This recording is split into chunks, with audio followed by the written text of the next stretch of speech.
नमस्कार मंडळी, माझ्या चॅनलवरती तुमचं सगळ्यांचं स्वागत आहे. आणि हा व्लॉग आहे दसऱ्याचा आणि गाठी पाळण्याचा. महाप्रसादाच्या दुसऱ्या दिवशीच दुपारी आमच्या घरी गाठी पाळायचा पण कार्यक्रम असतो. तर मग हेच चालू आहे, इथे सगळ्यांच्या गाठी पाळणं चालू आहे. जसं की ज्यांच्या घरी वगैरे महालक्ष्मी बसत असेल त्यांना माहीत असेल की गाठी पाळायला काय असतात. आणि मग त्या दिवशी इथे आणखी कथा पण वाचली जाते.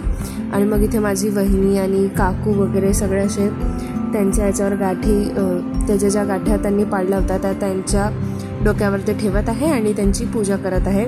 असं त्यांना धूप वगैरे देऊन त्या अशा त्यांच्या डोक्यावर ठेवावं लागतात आणि त्यांची पूजा करावं लागतात. तर मग इथे तोच कार्यक्रम चालू आहे. सगळा 2-3 दिवस खूप असा उत्साह, आनंद असतो आणि शेवटच्या दिवशी सगळं असं वातावरण उदास होऊन जात असते. तर मग तेच असं जरा वाटत होतं.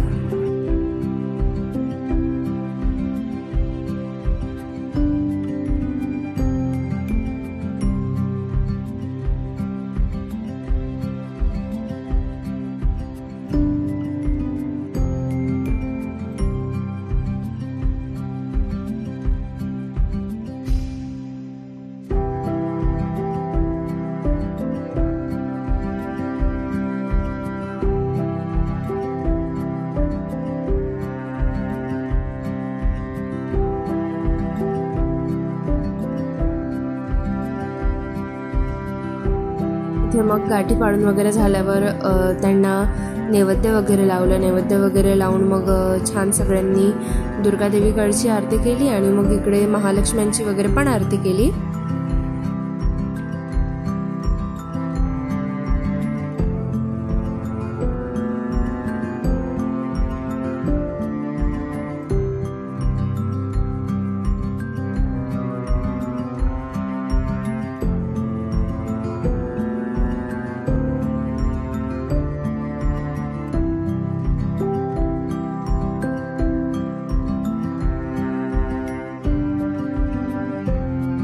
आणि इथे मग आरती वगैरे झाल्यानंतर आमची जेवणं झाली आणि जेवणानंतर वेळ आली ती म्हणजे महालक्ष्म्यांना निरोप द्यायची.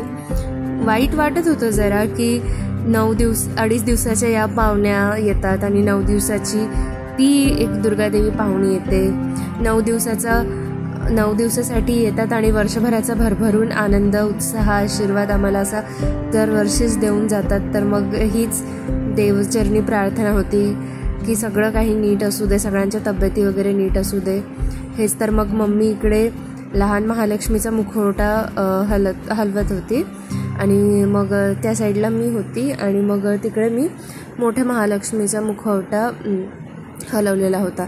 दसऱ्यामुळे आम्ही फक्त हलवून देत असतो, असं सगळं काढून नाही ठेवत. कारण की बरेच जण त्यांना सोनं वगैरे द्यायला पण येतात दसरा असल्यामुळे, ज्यांचं पहिले 2 दिवस वगैरे येणं नाही होत त्यामुळे.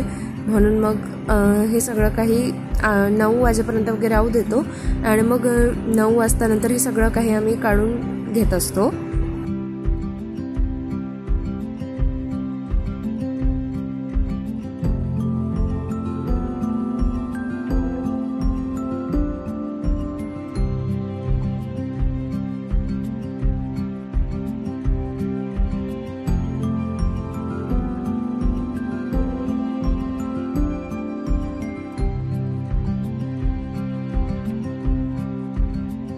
सगळं झालं आणि मग दुपारी सगळ्यांनी आराम केल्यानंतर सायंकाळी दसऱ्याची तयारी चालू झाली. ती म्हणजे बाहेर काकू रांगोळी वगैरे काढत होते आणि असं छान दीपमाळणे वगैरे आम्ही सजवलं होतं. तर मग तेच चालू होतं सगळं काही. आणि मग आम्ही बाकी आजीला वगैरे सोनं द्यायला गेलो आणि आमच्या घरचे हे जे कुळदैवत आहे यांना वगैरे पण सोनं द्यायला गेलो. मग बरेचसे जण महालक्ष्म्यांचे दर्शन करायला आले होते आणि त्यांना सोनं द्यायला पण आले होते. तर मग ते पण केलं आणि मग हे सगळं काही आटोपल्यानंतर रात्री 9 वाजता आम्ही हे सगळं काही यांचं आवरायला घेतलं. कारण की याला पण 2 ते 3 तास बराच वेळ लागतो की जे वट्या वगैरे येतात त्या सगळ्या व्यवस्थित ठेवावं लागतात. जे स्वीट्स वगैरे ठेवतो आपण ते सगळं काही व्यवस्थित ठेवावं लागतं. आणि मग त्यांचा तो साज वगैरे काढायला पण बराच वेळ लागतं. त्यांना सगळं काही व्यवस्थित ठेवावं लागतं. हे सगळं काहीच उरकण्यात आमचा बराच वेळ जातो. 9 वाजता बसलं की हे सगळं काही 12 वाजेपर्यंत आटपून जातं. इतका 3-3.5 तास वेळ लागतोच या सगळ्या गोष्टीला. तर मग इथे हेच चालू होतं. संपूर्ण महालक्ष्मीची सिरीज कशी वाटली कमेंटमध्ये नक्की सांगा आणि व्हिडिओ आवडल्यास लाईक करा, शेअर करा आणि चॅनलला सबस्क्राईब करायला विसरू नका. आता आणखी एक व्हिडिओ बाकी आहे, तो म्हणजे राशीच्या जेवणाचा. तो पण याच सोबत लवकरच येईल, तर ते पण पहा की कसं होत असतं आमच्या घरी राशीचं जेवण वगैरे.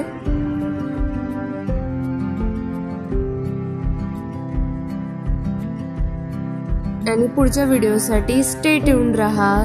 पुढचा व्हिडिओ हा गोतांबेलचा आणि राशीच्या जेवणाचा आहे. Thank you for watching.